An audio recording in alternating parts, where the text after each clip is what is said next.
What if the medicine sitting in your home wasn't safe? In 1982, 7 people took the same ordinary painkiller and never came home. It began in the Chicago area on September 29, 1982. At first, nobody realized the killer was already among them.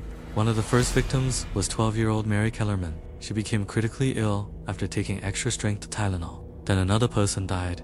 Then another. The victims seemed completely unrelated, but investigators noticed something disturbing. They had all taken Extra Strength Tylenol capsules. Tests revealed something horrifying. The capsules had been contaminated with cyanide. The victims weren't connected by family, work, or friendship. It appeared they may have been chosen simply because they bought the wrong medicine.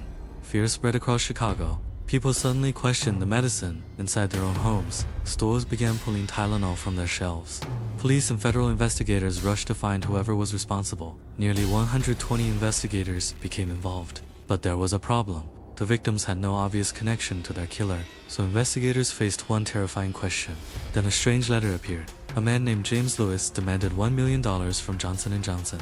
Lewis was eventually arrested and convicted of attempted extortion. For a moment, investigators had a possible answer, but there was a crucial problem. Investigators couldn't prove Lewis committed the murders, and the case remained unsolved. Years passed, then decades. The investigation grew colder, but the question never disappeared. Then, in 2007, the FBI-led investigation took another look at the case. Old witnesses were interviewed again. Thousands of pieces of potential evidence were reviewed, again using newer forensic techniques. Investigators hoped something had been missed, but behind every piece of evidence was a real person. 7 people had lost their lives in one of America's most frightening crimes.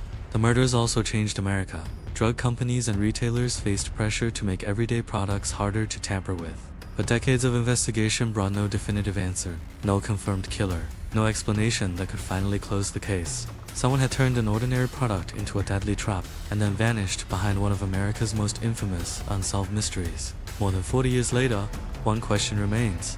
Who was behind the Tylenol murders? And why did they do it?